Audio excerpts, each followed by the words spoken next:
நான் திருப்பி வருவேன்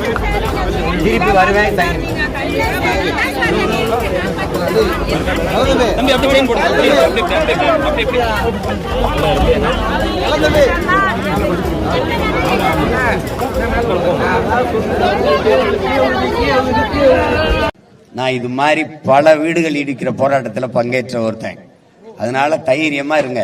நீங்க அழுது கதறி இந்த வீடு இடிப்பை தடுக்க முடியாது. உங்களுக்கு யாருமே இல்லைன்னு நீங்க நினைக்காதீங்க. நான் இருக்கேன். எனக்கு பின்னாடி பல லட்சக்கணக்கான மக்கள் உங்க பின்னாடி நிற்போம். நம்மளை மீறி தான் இந்த வீடை இடிக்கணும்.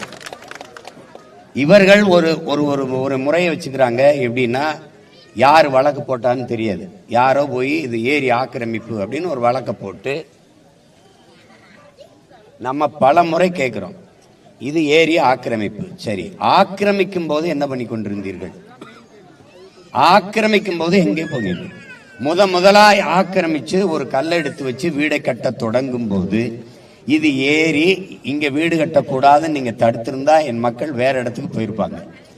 அப்ப இங்க கட்ட அனுமதிச்சு இந்த கட்சி மாமன்ற உறுப்பினர்கள், இந்த கட்சி சட்டமன்ற உறுப்பினர்கள், இந்த கட்சி மாவட்ட செயலாளர்கள், இங்க இருக்கிற அதிகாரிகளுக்கு தெரியாமல் எமது மக்கள் இங்கே குடியேறினார்களா? ஆக்கிரமிப்பு என்றால் இந்த மின் இணைப்பு கொடுத்தது யார்? இந்த சாலையை போட்டது யார்? குடும்ப அட்டை கொடுத்தது யார்? வீட்டு வரி வாங்கியது யார்? வாக்காளர் உரிமையை, வாக்காளர் அடையாள அட்டை கொடுத்தது யார்? வரி வாங்கியது யார்?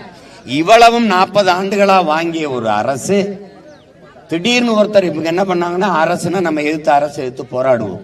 ஆனால் நீதிமன்றத்தில் போய் வழக்கை போட்டு, நீதிமன்ற உத்தரவு, சட்டம் சொல்லிருச்சு, நீதிமன்றம் சொல்லிருச்சு, கோர்ட்டு சொல்லிருச்சு என்கிற இந்த முறையில தான் பல வீடுகளை இடித்து வெளியேற்றிருக்கிறாங்க. இப்படி பல வீடுகள் இடிப்பு போராட்டத்திலே நின்று போராடி தடுத்தவன் என்கிற முறையில சொல்றேன். இந்த தடவை இந்த வீடை இடிக்க விட மாட்டோம், இடிக்க போறது இல்ல. நீங்க தைரியமா இருக்கு. அது தீர்ப்பு எப்படியும் வரலாம். தீர்ப்பு இருங்க, ஒரே நிமிஷம். நீங்க பேசி வீடு இடிக்கிற தடுக்க முடியுமா? ஒரு நிமிஷம் முடியாதுல. அப்ப பேசாம இருங்க. நீங்க சொல்றத கேக்குறத நான், நீங்க என்கிட்ட சொல்ல என்ன புண்ணியம்?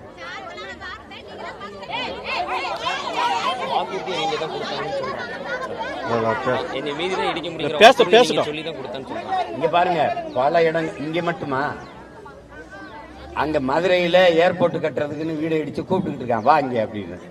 முல்லை நகருக்கு ஓடியா அப்படிங்கிறான். ஏன்னா இதேதான் வேலை. இந்த நிலத்திலிருந்து நம்ம மக்களை செம்மஞ்சேரி, கண்ணகி நகர், கல்லுக்குட்டை, பெரும்பாக்கத்திற்கு வெளியேற்றியவர்கள் இவர்கள் தான். இது ஒரு ஏரி ஆக்கிரமிப்பு அப்படின்னு சொல்லி இடிக்க வர இவர்கள் தான். பரந்தூர்ல 12 ஏரியை தூத்து விட்டு ஏர்போர்ட் கட்டுறதுக்கு துடிக்கிறார்கள் இவர்கள் தான்.